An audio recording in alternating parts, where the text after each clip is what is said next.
E nesse mês de setembro eu quero falar justamente sobre isso, sobre quais são as marcas da Igreja de Jesus. Quais deveriam ser as marcas que evidenciam a Igreja de Jesus? A minha oração é que a Igreja de Itabira, eu e você, possamos andar nas marcas da Igreja de Jesus. Que a gente possa evidenciar na nossa vida as marcas da Igreja de Jesus. Jesus tem uma igreja. E essa igreja, quando ele voltar, ele vai buscar esta igreja. Tá certo? É a igreja que ele vai buscar, que nem as portas do inferno podem prevalecer contra ela. E eu quero começar dizendo para você sobre essa primeira marca, que não tem como escapar dela. A primeira marca é, de fato, a igreja, ela deve ser bíblica. Uma igreja que tem a sua marca, que anda nas pisadas de Jesus, ela deve ser bíblica. Parece estranho eu falar essas coisas, porque a igreja, ela nasce a partir da Bíblia. A igreja só é igreja se a Bíblia estiver presente. É estranho eu falar sobre isso, porque tanto igrejas cristãs quanto igrejas católicas, elas têm em torno a Bíblia. É daí que veio a igreja, é aí que veio a ideia da igreja. Se a gente perceber na declaração da nossa igreja, lá no comecinho da existência da igreja, nós fizemos questão de enfatizar justamente isso. Somos uma igreja cristã reformada. A ideia de reformada aqui, porque o primeiro pilar da reforma protestante é somente as Escrituras. Nós estamos sujeitos às Escrituras, nós devemos pregar a Bíblia, nós devemos ter a Bíblia de fato como pilar da nossa existência. Então uma igreja, já começa dizendo, que ela tem como a sua marca principal as Escrituras, deve girar em torno das Escrituras. Mas eu sei que você sabe, né, muito bem, que muitas igrejas que começaram de forma bíblica, elas começaram bem, elas foram para as praças, elas pregavam o evangelho nas praças, muita gente se convertia, e elas pregavam o evangelho, elas pregavam Jesus. Muitas igrejas que começaram de forma bíblica, lutando pela verdade bíblica, defendendo a verdade bíblica, com o passar do tempo elas foram se afastando da Bíblia. Elas começaram a inserir no seu culto, na sua prática, na sua existência, padrões que não pertencem às Escrituras, ensinos que não pertencem às Escrituras. Elas foram ao tempo se desviando. Muitas delas foram enfatizando muito mais regras, muito mais legalismo, muito mais um comportamento, foram sendo acrescentados, e a essência daquilo que a Bíblia chama para a gente ser e viver, ela foi sendo encostada. Outras igrejas, elas foram se afastando num caminho contrário, elas começaram a pensar o seguinte: não, nosso negócio é fazer boas ações, nosso negócio é ajudar o próximo, nosso negócio é abençoar a sua vida das pessoas. E paulatinamente elas foram se afastando da Bíblia. Por incrível que pareça, Sérgio, com a Bíblia na mão.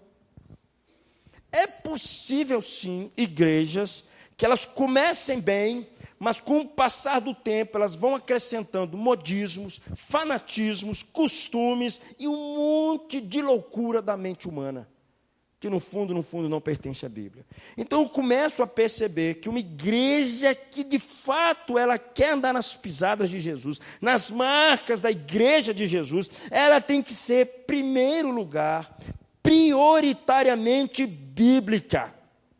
Ela não pode abrir mão das Escrituras. Eu creio que não é novidade nem para mim, nem para você, que hoje, se você abrir suas Escrituras, você vai perceber, lá no livro de Apocalipse, que muitas igrejas começaram bem.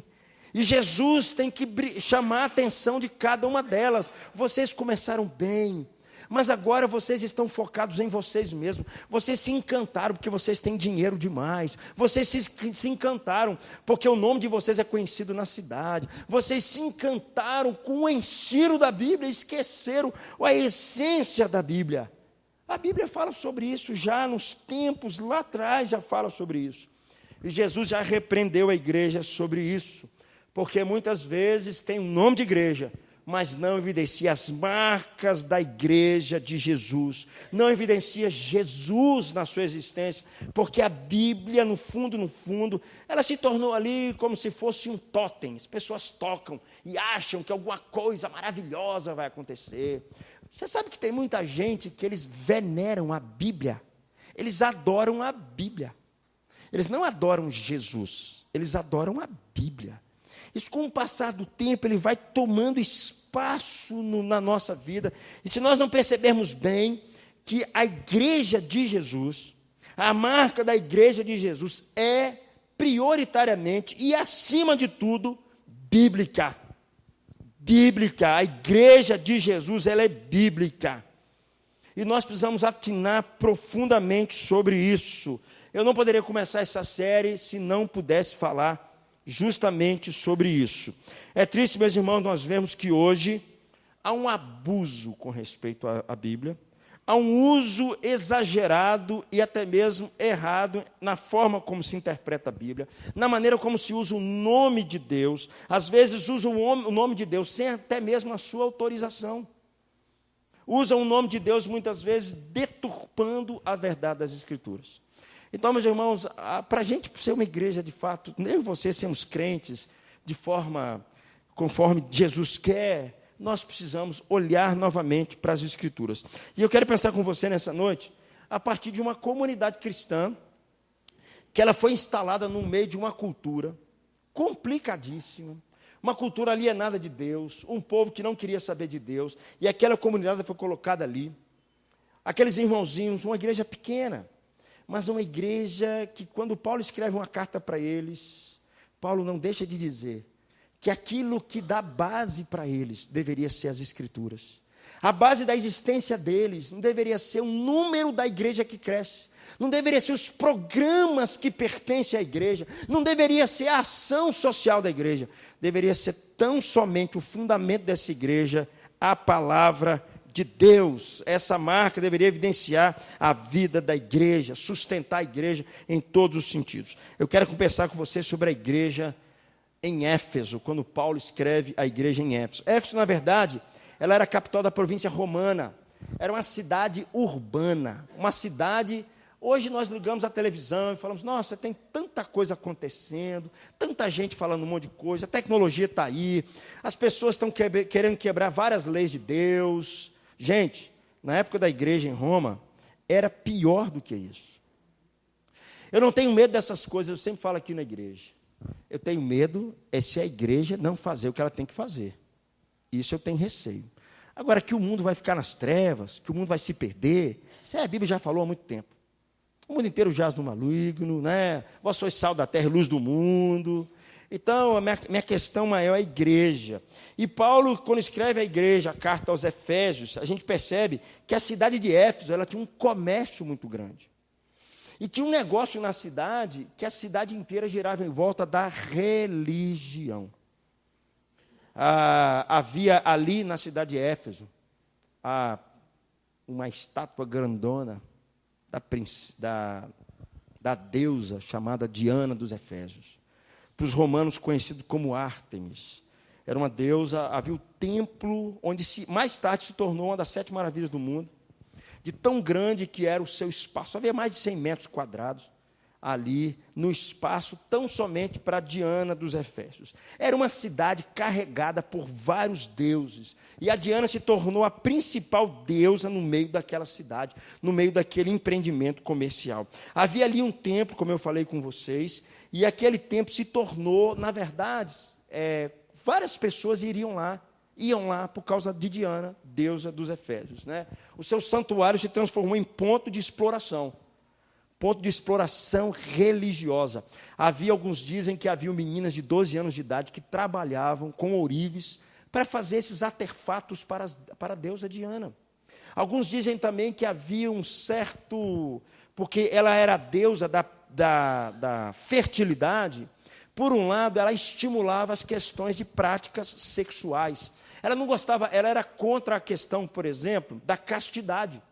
Então, a deusa Diana dos Efésios, a cidade em si não era em torno só da religião.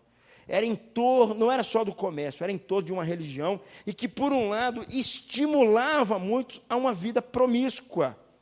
Era isso que acontecia naquela cidade. Muitas crianças eram usadas até mesmo para serviço no templo. Imaginem vocês, uma adolescente de 12 anos de idade, tendo que trabalhar para Diana dos Efésios, para poder ganhar dinheiro. E ali no meio havia um culto muito idólatra que girava a cidade e girava o comércio como um todo. Então essa era a ideia da cidade de Éfeso.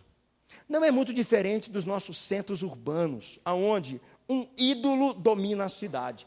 Naquela época era um ídolo físico que comandava as pessoas. Hoje são outros ídolos que empurram a vida das pessoas. O dinheiro, o desejo de ficar rico, o sucesso, a fama, o sexo, são os ídolos modernos, que faz com que várias pessoas, vários jovens, vários adolescentes, várias famílias girem em torno desses ídolos.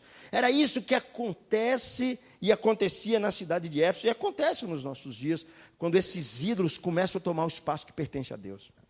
E ali então, o apóstolo Paulo, ele passa naquela cidade, e é diante desse cenário que Paulo prega o evangelho. Paulo faz uma visita muito curta na cidade de Éfeso, ele fica ali 2 anos e meio pregando na sinagoga, e ali naquele tempo ensinando, ele deixa logo em seguida os seus parceiros, Áquila e Priscila, depois ele manda Timóteo, depois João passa lá. A cidade de Éfeso era um grande centro, dali o evangelho propagou para vários lugares.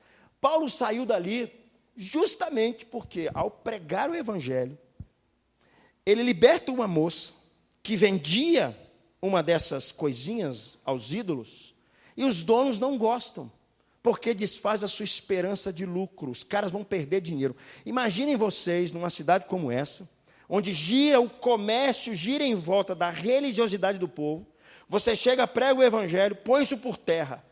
Eu acho, os comerciantes não vão gostar. Os caras vão atrás de você, porque você está tirando a grana deles. Você está tirando o pãozinho da boca deles. Era isso que Paulo estava fazendo quando prega o evangelho naquela cidade. Agora, o que mais me chama a atenção na cidade de Éfeso, que aquela igrejinha pequenininha, ela floresceu. Ela cresceu. Aqueles cristãos, eles brilharam como luzeiros no meio do mundo, no meio de uma geração perdida. E quando Paulo os escreve, Paulo faz questão de enfatizar que a tarefa que eles tinham ali como cristãos, diante daquela realidade, eles deveriam pregar o evangelho, eles deveriam se comportar como crentes no meio de uma sociedade perdida, é o que Paulo fala nisso como tudo, e ao falar sobre isso, ele acrescenta um detalhe que nós não podemos deixar de abrir mão dele. Paulo diz o seguinte: a igreja que existe aí, ela só existe porque ela tem um fundamento, e o fundamento é a palavra de Deus. Eu queria que você lesse comigo Efésios, capítulo 2, versículos 11 e 12. Nós vamos começar a pensar um pouquinho o que Paulo viu ali naquela cidade. Efésios 2, de 11 e 12. Vamos ler comigo esses 2 versículos. Portanto, lembrai-vos de que outrora vós, gentios na carne, chamados em circuncisão por aqueles que se intitulam circuncisos na carne por mãos humanas, naquele tempo estavam sem Cristo, separados da comunidade de Israel e estranhos às alianças da promessa, não tendo esperança e sem Deus no mundo. Antes de Paulo falar sobre o fundamento, ele começa a lembrar aqueles irmãozinhos crentes, quem eles eram antes, como é que eles viviam antes. E Paulo está dizendo que antes, como é que eles viviam? Longe de Deus. Eles viviam para si mesmos, eles viviam para o seu dinheiro, eles viviam para os seus ídolos, eles viviam para si mesmos, eles não tinham sequer uma noção sobre o Deus de Israel, eles não sequer sabiam o que era o Deus da aliança. Se você chegasse para aquela turma lá e abrisse a Bíblia para eles, eles iam olhar para você e falar assim: o que é isso? Eles eram estranhos às alianças, eles não tinham esse hábito da leitura das Escrituras, que era um hábito dos judeus. Eles eram estranhos a tudo isso aí. E mais do que isso, eles viviam sem esperança e eles viviam sem Deus no mundo. É muito parecido com muita gente que a gente encontra e começa a falar com eles sobre Jesus. Sabe, gente, nós precisamos aprender um negócio. Nós vivemos no século 21, A gente acha que todo mundo sabe sobre Jesus, porque o dia inteiro se fala sobre Jesus. Na televisão, no rádio, no outdoor, um monte de coisa. Eu vou dizer para vocês que tem muita gente que não sabe nada sobre Jesus. Tem gente que não sabe nada sobre Deus, gente. E eu vou até exagerar. Tem gente de igrejas evangélicas, dentro de igrejas evangélicas, que eles não sabem nada sobre Jesus. Eles têm uma noção muito vaga sobre Jesus e aquilo que Ele fez, mas no fundo, ainda não conhecem Jesus. Eles, na verdade, é como esses de Éfeso aqui, na verdade, eles não sabem sobre Deus, eles não sabem da situação a qual eles vivem, eles não sabem sobre salvação, eles não entendem nada disso. Foi o que Paulo está dizendo, eles viviam longe de Deus, afastados de Deus. Então, meu irmão, não se iluda se você conversar com alguém e a pessoa dizer assim, não, eu sei sobre Jesus. Não se iluda se você espremer um pouco mais, você vai perceber que não sabe quase nada. O século 21 é assim. Uma geração, ela tem dentro dela vários conceitos estranhos que vão se misturando, e ela vai pegando e colocando tudo aquilo na cabeça dela. Ela acha que o Jesus é o Jesus que apareceu lá na novela. É assim que as pessoas vivem. É o Jesus do filme. É o Jesus da música. Era assim que viviam os crentes de Éfeso. Eles não sabiam nada sobre Deus. Eles estavam longe de Deus. E Paulo está dizendo, vocês eram assim. E isso só os levava a uma vida sem esperança. Apesar de todo o culto religioso, apesar de todo o sacrifício, apesar de tudo aquilo que eles faziam, eles andavam longe de Deus. Aqui me ensina outra coisa interessante. Isso me ensina que é possível as pessoas serem muito sinceras no seu culto a Deus. É possível as pessoas fazerem as coisas com muita lealdade, com muito zelo na sua prática religiosa, mas mesmo assim, elas estarem distantes de Deus. Esses caras que estavam na cidade de Éfeso, eles faziam assim. Eles giravam em torno dos seus deuses e faziam com muito zelo. Só que eles faziam na própria ignorância, porque eles cultuavam de fato a um Deus a qual não é o Deus das Escrituras. Então, como diz o texto, eles estavam separados da comunidade de Israel. Alguns historiadores, eles chegam a dizer que a distância entre os judeus e os gregos, os gentios, era tão grande, mas tão grande, era uma profunda hostilidade que havia entre eles. Eles não só não conheciam a Bíblia, mas eles também não conheciam o povo de Deus. Eles não tinham nenhuma noção do que o povo de Deus estava falando. Eles não sabiam muito bem sobre isso. E mais do que isso, os próprios judeus criaram uma barreira entre eles e aqueles que não eram judeus.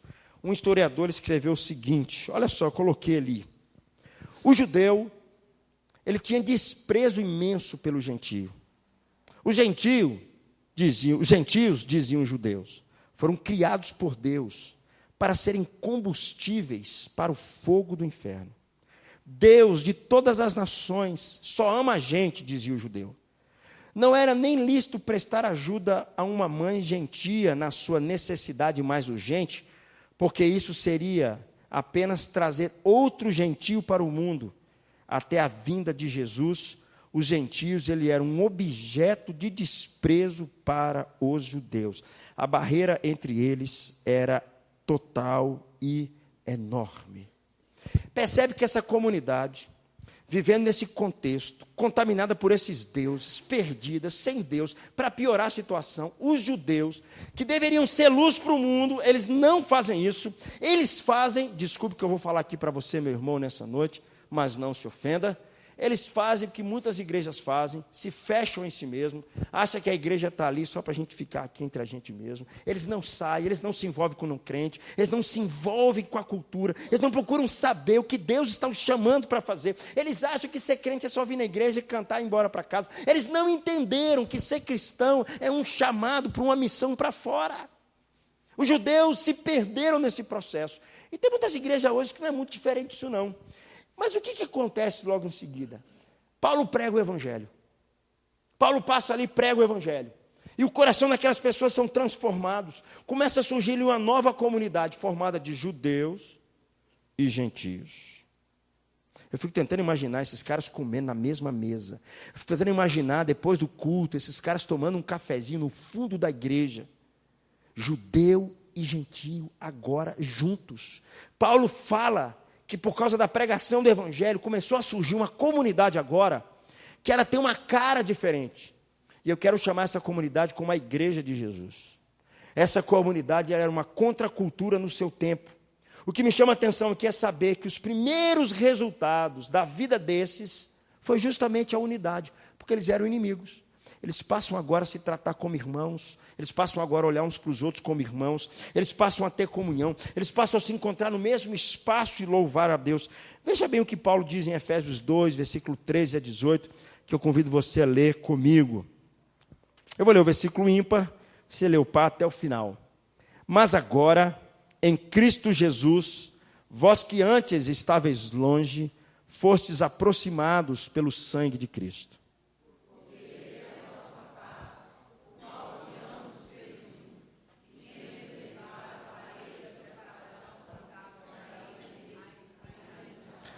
Aboliu na sua carne a lei dos mandamentos na forma de ordenanças, para que dos dois criasse em si mesmo um novo homem, fazendo a paz.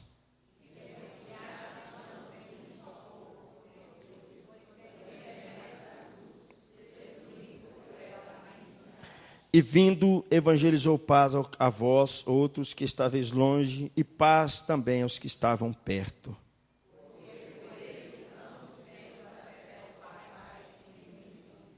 Paulo, de forma estupenda, diz: foi Jesus quem fez isso. Foi a morte de Jesus, foi a sua ressurreição. Eu preguei isso, eu anunciei isso, eu anunciei o evangelho, e o evangelho derrubou essa parede de inimizade que havia entre eles. Só um parênteses aqui, meus irmãos. Às vezes eu fico pensando que, às vezes, entre nós criamos tantas paredes entre nós. É triste, às vezes, nós vermos cristãos que eles falam: com fulano eu não converso, porque ele fez isso, isso, isso no passado.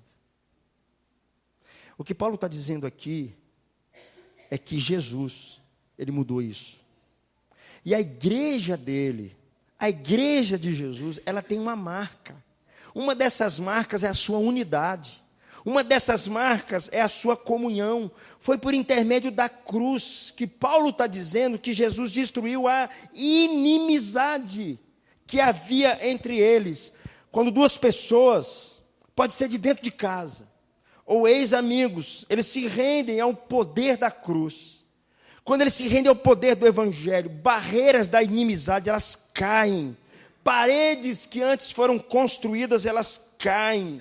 As pessoas agora têm um outro viver. As pessoas que eram marcadas por rancores, por mágoas, por falta de perdão, por inimizade, por ódio, essas paredes, elas são destruídas por causa de Jesus. É isso que Paulo está dizendo. O evangelho é poderoso para destruir essas paredes que nós mesmos criamos, ou entre nós mesmos, ou entre pessoas de outras denominações, ou entre pessoas que talvez tenham uma diferença um pouco do pensamento que o nosso. Paulo está dizendo: foi a cruz de Jesus. Às vezes eu fico pensando, meus irmãos, quantos casamentos são restaurados porque Jesus entrou naquela casa. Eu ouvi de um certo pastor contando a história de um amigo dele, empresário, um cara bem financeiramente, amigo dele, mas estava vivendo uma situação complicada dentro de casa, porque a mulher dele estava querendo se separar dele. E esse amigo, um pastor, começou a comunicar do evangelho para ele, falar do evangelho para ele, e convidou esse homem a aceitar Cristo. Esse homem se rende a Jesus. E quando esse homem se rende a Jesus, a primeira diferença que acontece na vida dele, qual é? Ele se reconcilia com a esposa dele. Algo novo começa a trabalhar na vida dele, ele com a sua esposa. Mas ele não parou aí, esse pastor contou.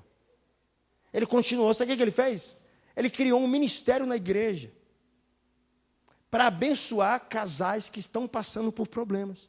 E aí ele pegou, ele como um bom empresário, ele percebeu que ele tinha amigos não cristãos passando por dificuldade nos seus casamentos. Adivinha o que ele fez? Começou a se aproximar dos seus amigos não cristãos e dizer para eles assim: cara, Jesus transformou minha vida estava toda arruinada. E ele começou a criar um movimento na igreja e fora da igreja para alcançar casais que estavam à beira de se separarem. Sabe como é que isso tudo começa? Pelo poder do Evangelho. O Evangelho tem poder para mudar as pessoas, mudar uma família, mudar uma cidade inteira. Perceba no texto que Paulo chama agora de um só corpo em Cristo. Olha só que os termos que Paulo usa. O qual de ambos fez um. Depois ele fala, tendo derribado a parede da separação que estava no meio, a inimizade. Depois ele fala, para que dos dois criasse em si mesmo um novo homem. Depois ele fala abaixo, e reconciliasse ambos em um só corpo. Sabe o que isso me ensina, meus irmãos? Isso me ensina que a igreja, ela tem um chamado claro, a partir de Cristo Jesus, a partir daquilo que Jesus fez na vida de cada um de nós, a partir das nossas vidas. E esse chamado claro para nós é que através de nós, essas paredes vão destruindo e não há mais inimizade entre nós. Pelo contrário, essa igreja agora é chamada do corpo de Jesus. Era mais ou menos uma coisa assim, ei, você olha o que Jesus fez na minha vida, olha o que Jesus fez na minha família, o que Ele fez por meio da sua morte, você se lembra como é que era o meu coração? Você se lembra como era a minha vida antes? Você se lembra quem eu era antes? Eu era inimigo de Deus, eu estava afastado de Deus. O Evangelho tem o poder de transformar isso na vida das pessoas. Jesus com a sua morte na cruz, quando as pessoas de fato se rendem ao Senhor Jesus Cristo. Mas mais do que isso, Paulo diz agora que eles são corpo de Jesus. Eles são a igreja de Jesus. Paulo entende que o desejo de Jesus é que através dessa comunidade, outras pessoas possam ser transformadas. Outras pessoas possam ser transformadas. Eu tenho dificuldade muito grande com isso, meus irmãos. Eu já falei com meus irmãos e eu vou sempre repetir sobre isso. A bênção não é minha. O pão não é meu. Se você está sendo abençoado com fartura de pão, não é para parar em você. Você tem que ser um canal da bênção para a vida do outro. Um canal da graça. Você tem que se despertar, abrir seus olhos e perceber aquilo que Deus fez em você. Eu acho tão fantástico quando Paulo chama a atenção dele, dizendo assim, vocês se lembram como é que vocês eram? Você já parou para pensar como é que você era antes? Tem pessoas que acham que Deus os escolheu porque eles eram bons demais. Porque eles iam à igreja, eles cantavam, eles faziam um monte de coisa. Reavalie as suas convicções. Reavalie a sua fé. E aí Paulo, esses nossos irmãos em Cristo agora, transformados pelo Evangelho, com a grande responsabilidade que eles têm pela frente, de anunciar a Cristo naquela sociedade complicada, perversa, envolvida numa religiosidade que oprimia as pessoas, com uma barreira entre eles que foi rompida por causa de Cristo, aquela pequena comunidade começa a anunciar e reconhecer através da vida deles, através do comportamento deles, através do relacionamento deles, que Jesus era o Senhor da vida deles. Quando eles começaram a se ver como cristãos do mundo, e eles começaram a se ver como cristãos do mundo, porque eles perceberam que entre eles não havia mais parede de separação entre eles, nem de cor, nem de nível social, nem de idade, nem de sexo, tudo por causa da mensagem de Jesus. Tudo por causa do evangelho que foi pregado. Então Paulo, o que Paulo faz? Paulo pega tudo isso no texto ainda, os chama de corpo de Cristo, os chama de família de Deus, os chama de edifício de Deus. E aí olha o que Paulo diz no versículo 19. Leia comigo, por favor, na sequência do texto logo abaixo. Assim já não sois estrangeiros e peregrinos, mas concidadãos dos santos e sois da família de Deus. E um pouco mais à frente ele vai chamar esse grupo de cristãos de edifício. E aí fica uma pergunta para mim e para você. Como é que esse grupo de irmãos, aparentemente insignificantes, numa cultura que estava engolindo os caras, numa cultura que o evangelho era estranho para eles, a mensagem do evangelho de alguém que morreu na cruz, não soava bem aos ouvidos deles. Como é que esse grupo, anunciando que um homem que havia sido pendurado numa cruz, e no terceiro dia ressuscitou, uma mensagem mais estranha ainda, como é que esse grupo insignificante podia crescer? Como é que eles poderiam florescer? Como é que eles poderiam dizer para o mundo que Jesus é o cabeça da vida deles? Que Jesus agora é o Senhor da vida deles? Paulo vai dizer para eles: vocês têm um fundamento. O fundamento da igreja vocês têm. Minha pergunta é que eles só conseguiram florescer porque eles tinham um fundamento na vida deles, que dava estabilidade para a vida deles, que dava razão nos seus relacionamentos, que os ensinava a eles se comportarem, que os ensinava a serem cristãos, que os ensinavam que eles precisavam pregar e sair. O que Paulo vai dizer aqui, que eles tinham uma base para ficar de pé. E essa base para ficar de pé, que dava estabilidade para eles, que dava solidez para eles, era justamente a palavra de Deus. Olha o que Paulo diz no versículo logo abaixo, versículos números 20 ao versículo de número 22. Eu vou ler o par, você lê o ímpar. Edificados sobre o fundamento dos apóstolos e profetas, sendo ele mesmo, Cristo Jesus, a pedra angular.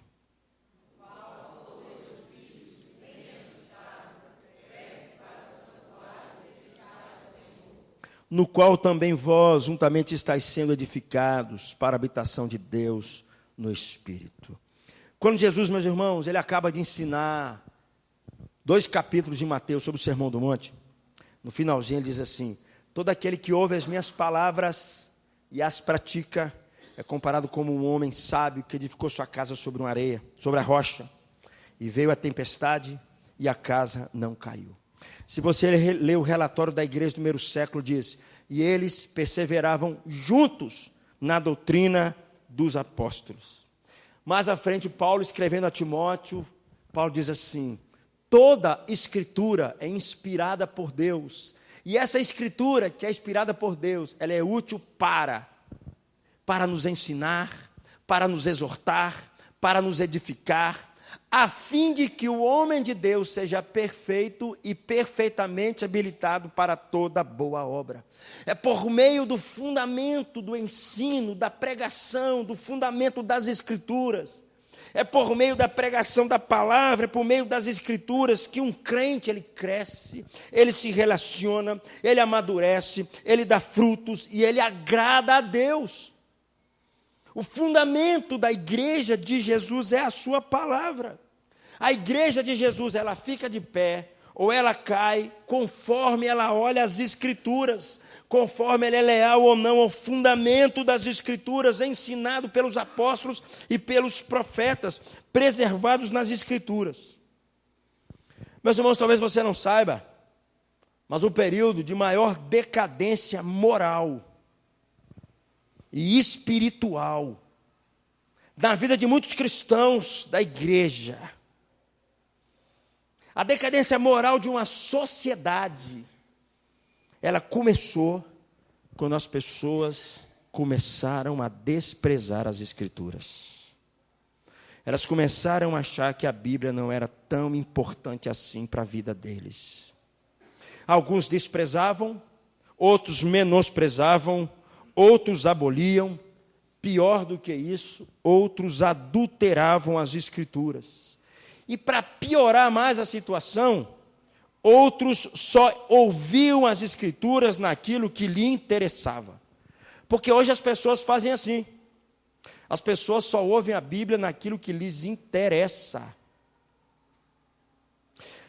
As pessoas só ouvem mensagens naquilo que lhes interessa. As pessoas vêm para a igreja, né? Ouvem o ensino, ouvem a pregação e só tira aquilo que lhes interessa. Isso é uma deturpação das Escrituras. O período de maior decadência na história da vida de um monte de gente, que levou famílias, levou sociedade, levou pessoas, porque eles simplesmente desprezaram as Escrituras. Eles acharam que a Bíblia não era tão relevante assim. Eles achavam que a Bíblia não era tão importante assim. Eles achavam que tinham coisas mais importantes para eles fazerem. Tinha obras sociais para fazer. Tinha outras coisas que eles deveriam se envolver. Tinham programas melhores para eles fazerem. E Paulo está dizendo que eu e você só crescemos se o nosso fundamento for as Escrituras. for a palavra de Deus, for toda inspirada por Deus, essa palavra toda inspirada por Deus. Em outras palavras, a igreja permanece doente e fraca, sempre quando ela se recusa a meditar e se alimentar de forma integral da palavra de Deus. Eu queria deixar para você só uma pergunta simples. Você tem se alimentado das Escrituras? Você tem tirado um tempo para meditar nas Escrituras? Como é que tem sido o seu tempo com Deus? Se você não está abrindo seus ouvidos para ouvir o que Deus está querendo dizer, você está abrindo seus ouvidos para ouvir a quem? A você mesmo? Isso é sério, meus irmãos. Eu já falei aqui na igreja uma vez. As igrejas brasileiras, elas sofrem pessoas ignorantes com respeito às Escrituras, com respeito ao conteúdo das Escrituras, com respeito àquilo que as Escrituras pregam e anunciam. O fundamento da igreja de Jesus é a palavra de Deus. Eu gosto muito de um teólogo, John Stott. Ele escreveu um livrinho pequenininho dizendo sobre a Bíblia, livrinho fininho, maravilhoso. E ele escrevendo sobre esse livro, ele trouxe 5 relações que eu vou passar rapidamente sobre a igreja e a Bíblia.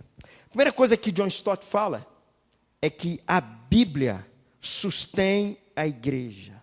É Deus é quem sustenta, é Deus é quem criou a igreja e é Deus é quem sustenta a igreja. E Ele sustenta a igreja por meio da sua palavra. E Ele nutre a igreja por meio da palavra. Não foi o que Jesus disse? Nem só de pão viverá o homem, mas de toda palavra que procede da boca de Deus, assim também viverá o homem. Sem a exposição fiel da palavra de Jesus, da palavra de Deus, eu e você não podemos crescer em maturidade, não podemos crescer em amor, não podemos crescer na fé, não podemos crescer nos nossos relacionamentos, não tem como. É o que John Stott coloca. Segunda coisa que ele coloca é que a Bíblia dirige a igreja. Nós, meus irmãos, somos como peregrinos caminhando para uma outra morada.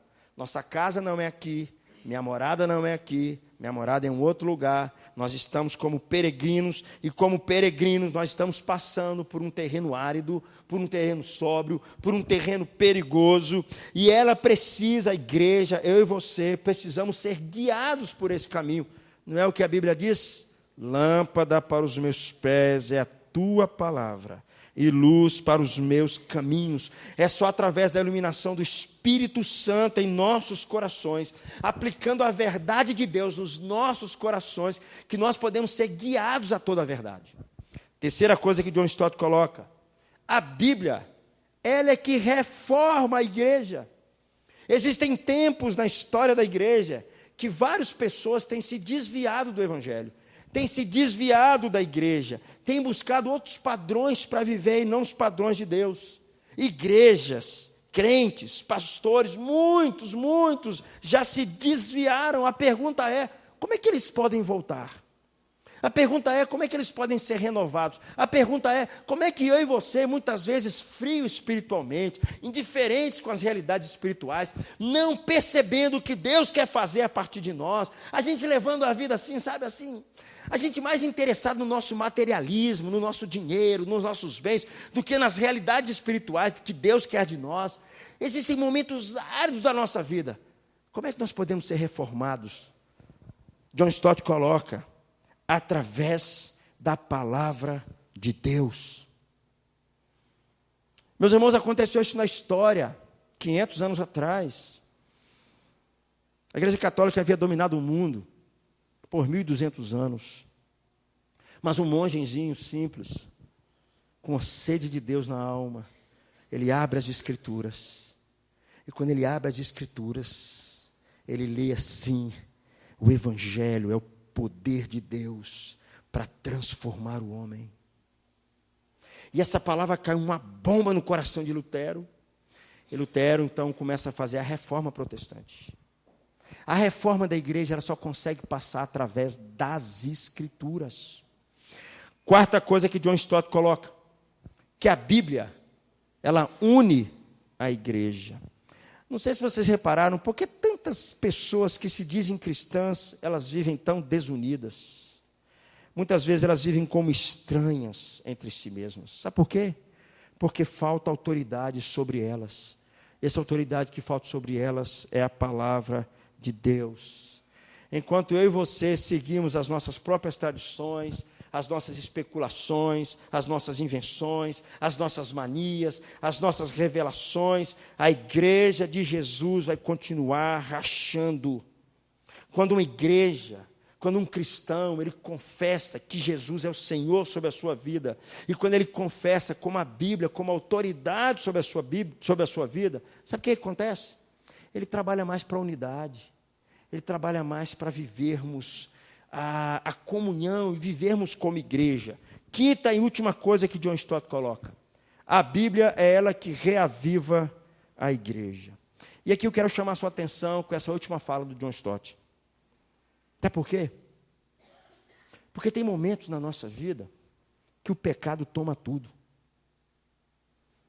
Tem momentos na nossa vida que nós nos agradamos com o pecado. Tem momentos na nossa vida que nós gostamos do pecado. Meus irmãos, às vezes quando eu falo aqui materialismo, consumismo, eu estou dizendo que nós estamos nos encantando com o pecado. Tem momentos na história da igreja que as pessoas, elas caem em pecado. Elas adulteram, elas mentem, elas roubam. Sabe o que elas precisam? Elas precisam que o Espírito Santo as visite, para que faça algo novo no coração delas, para que o poder sobrenatural de Deus venha sobre a vida delas, e faça algo novo brotar na vida delas, que se não for, não tem jeito de gerar vida.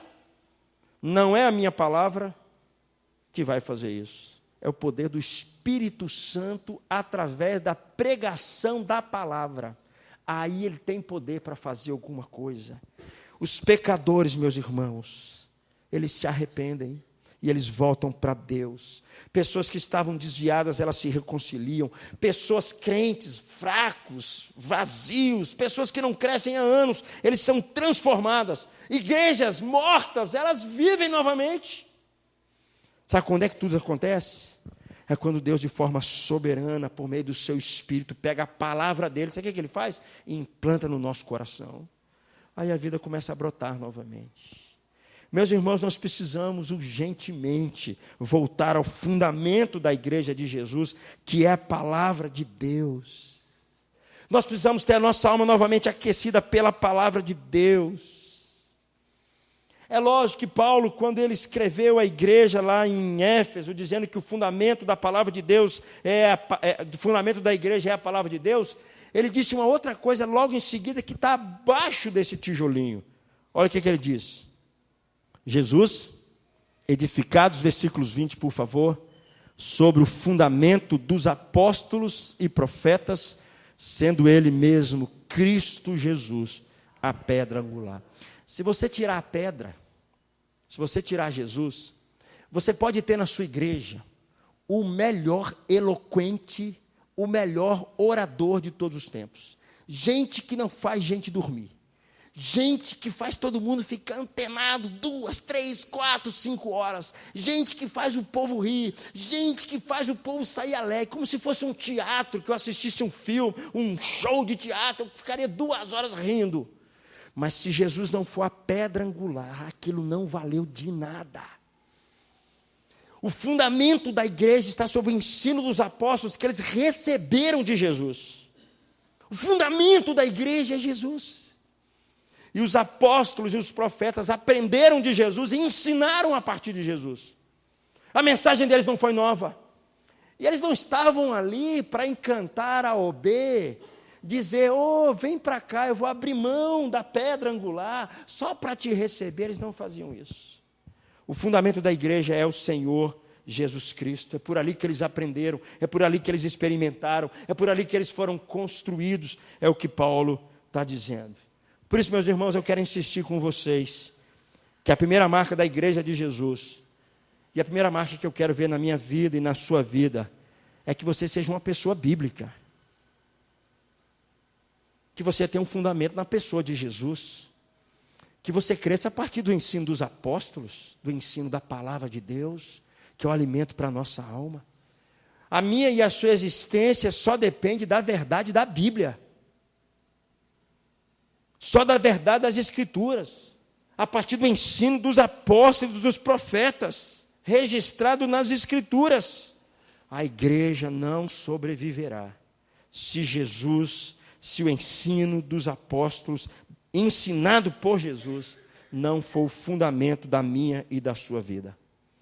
Por aí, meus irmãos, eu começo a entender melhor por que a igreja de Éfeso, num ambiente tão alienado de Deus, eles transformaram aquela sociedade. Eu estava lendo um livro sobre o crescimento da igreja. Eles cresciam, um autor coloca, que eles cresciam na faixa de 40% a cada 10 anos. Isso. Só sei que eles começaram com um grupo de 1.000 pessoas. No ano 300, alguns dizem que o Império Romano tinha na faixa de 6 milhões de pessoas. 4 milhões de pessoas eram cristãs. E não eram crentezinhos do século 21, crentes do mundo gospel, né? Crentes aí de camisa de Jesus, mas que não dá nenhum testemunho na sua vida, na sua família, que não produz nenhuma mudança no seu dia a dia, que nada muda na vida da pessoa. Não é isso que eu estou falando. O que eu estou falando é que esses irmãozinhos aqui, que eles tinham fundamento das Escrituras, que eles amavam a Jesus mais do que tudo, que eles viviam a verdade da palavra de Deus, eles se comportavam e eles cresciam a partir do fundamento dos ensinos dos apóstolos. Esses homenzinhos, numa cultura mais complicada do que a nossa, homossexualismo, problema de família, um monte de coisa assim, virou o mundo de cabeça para baixo. Alguns dizem que Constantino, ele teve que se render, o imperador romano, né? Alguns falam que Constantino construiu templos para agradar os cristãos. Ele construiu templos porque ele se rendeu ao que os cristãos já estavam fazendo. Simplesmente porque esses crentes tinham na vida deles as marcas de Jesus. Eu tenho muitos sonhos, meus irmãos, com a cidade de Itabira. Eu olho para os seus desafios. E eu só penso numa coisa, Jorge. A igreja. A igreja. Eu clamo a Deus todos os dias, Vanessa. Deus me ajude. Que o Senhor me dê a capacidade para despertar a igreja do Senhor Jesus para aquilo que ela precisa fazer. Tem muito crente que está muito devagar ainda. Tem muita gente que não está envolvido com nada. Tem muita gente que está levando a vida com Deus muito na tabela. Deus, nós precisamos abrir os nossos olhos. O Senhor nos chamou a gente para quê? Eu não consigo, meus irmãos, eu não consigo. Nós conhecemos as Escrituras, a igreja presbiteriana, ela é conhecida por causa do seu fundamento bíblico, e eu vou falar nos próximos domingos, que o fundamento bíblico é bom demais, mas se ela estiver desconectada da cultura, ela vai ser como a igreja de Éfeso, doutrinariamente correta, mas fria no amor, porque se separou da cultura. Isso para mim, meus irmãos, por isso que eu escolhi essa série, porque hoje para mim, eu não consigo enxergar outra coisa. E a minha oração é que Deus comece a trabalhar em nós, no nosso coração, na nossa vida. Eu gosto muito de pensar que as igrejas reformadas, as igrejas de linha reformadas, fruto da reforma protestante, ela tem 5 pilares. Não vou falar sobre eles, só vou citar o nome desses 5 pilares. Tem como você ler comigo? Somente Cristo, somente a Escritura, somente a graça, somente a fé, somente a Deus. Tudo isso por causa do fundamento das Escrituras. Só por causa disso. Tudo aquilo que ela faz e ela pensa na sua dinâmica é como fundamento a partir das Escrituras, sustentada pelas Escrituras. E é importante dizer, meus irmãos, que essa mesma igreja, Jesus, na verdade, continua querendo trabalhar nessa igreja. E essa igreja de Jesus, ela deve crescer baseado na verdade das Escrituras. E não somente isso, ela deve defender a verdade das Escrituras. Último texto para a gente ler, Paulo escrevendo a Timóteo. Vamos ler comigo esse texto? Escrevo-te essas coisas, esperando e ver-te em breve, para que, se eu tardar, fique ciente de como se deve proceder na casa de Deus, que é a igreja do Deus vivo, coluna e baluarte da verdade. A igreja ela não tem só como fundamento a palavra de Deus, mas a igreja ela tem como responsabilidade o sustentáculo, a pregação, através da evangelização e da pregação dessa verdade. Essa verdade da palavra de Deus foi confiada à igreja. É a igreja que tem como seu fundamento na palavra de Deus, e é a igreja de Deus que deve anunciar e defender essa palavra contra vários falsos ensinos que tem por aí. Por isso, meus irmãos, que cabe a nós repensarmos a nossa vida, sobre a gente entender o que é ser a igreja de Jesus. Meu amigo, para me concluir, não acho que alguma coisa nova vai acontecer em sua vida, se em primeiro lugar, você não se sujeitar ao que Deus quer falar com você, através da palavra dEle. Não acho que alguma coisa nova vai acontecer na sua família, se você não se sujeitar ao que Deus já disse na sua palavra. Não ache que o seu filho vai mudar, se você não se sujeitar ao que a palavra de Deus já está falando há muito tempo. E a palavra de Deus está dizendo que Jesus morreu naquela cruz, por mim e por você. Que ao terceiro dia Ele ressuscitou daquele sepulcro. Nós sabemos disso. E nós só podemos ter vida a partir disso que a palavra de Deus nos ensina. Eu não estou falando para você adorar a Bíblia. Nós não somos bibliólatras, mas a igreja de Jesus só pode ficar de pé perante o mundo, só pode anunciar Cristo perante o mundo, só pode aprender a mensagem de Jesus a partir daquilo que Ele já deixou na sua palavra. Você, meu amigo, que talvez às vezes não compreenda tão profundamente sobre as Escrituras, peça a Deus para abrir seu entendimento. Peça a Deus para Deus iluminar sua mente. Peça a Deus para que Deus comece a falar ao seu coração, para que você ame as verdades das Escrituras.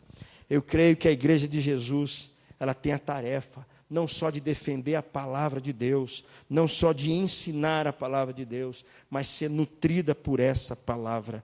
E aí eu quero encerrar com um texto que Jesus disse para mim e para você, em João capítulo 5, versículo 39. Vamos ler comigo. Examinai as Escrituras, porque julgais ter nelas a vida eterna, e são elas que testificam. Examinai as Escrituras, Jesus está dizendo. Se você está com dificuldade de entender melhor sobre Deus, sobre Jesus e sobre você mesmo, eu desafio você a examinar as Escrituras. Porque uma igreja de Jesus, ela tem suas marcas, primeiramente, na Bíblia, na palavra de Deus. Vamos orar, meus irmãos. Feche seus olhos, abaixe sua cabeça. Deus, visite teu povo nessa noite. Tire a gente dessa letargia. Às vezes nós sabemos tanta coisa da tua palavra. Às vezes nos falta a gente colocar essas coisas em prática na nossa vida. Pai, eu não quero ser mero conhecedor da palavra e nenhum praticante dela. Mas uma coisa eu quero ser a igreja de Jesus. Porque essa é a igreja que Jesus vai buscar. É essa igreja que Jesus está trabalhando nela. É essa igreja que as portas do inferno não prevalecem contra ela. É essa igreja que é luz diante do mundo. É essa igreja que é como um luzeiro perante o mundo. É essa igreja. E essa igreja, ó Deus, precisa ser nutrida pela tua palavra. Deus, às vezes estamos tratando a Bíblia muito pior do que aqueles livrinhos de sabedoria. Muito pior do que aqueles livrinhos para dar um livrinho de autoestima. para tirar a gente da depressão, para livrar a gente do momento difícil. Deus não é isso. A palavra de Deus é muito mais do que isso. A tua palavra pode nos ajudar na caminhada, sim. Mas a palavra do Senhor é muito mais do que isso. A palavra do Senhor é a verdade do Senhor para nós. É a revelação do Deus, Criador de todas as coisas, sustentador de todas as coisas. É a palavra do Senhor revelada através daqueles homens aos quais o Senhor inspirou. E é a palavra do Senhor que um dia foi encarnada na pessoa de Jesus. Deus amado, aquece o nosso coração para a verdade do Senhor. Precisamos voltar novamente, Deus, a nos debruçar na Tua palavra. Mas mais do que isso, porque quando essa palavra fala ao nosso coração, a gente se levanta e a gente fala assim: Deus, me use. Eu quero ser instrumento do Senhor. Então, Pai, nos ajude. Tenha misericórdia de nós e nos abençoe.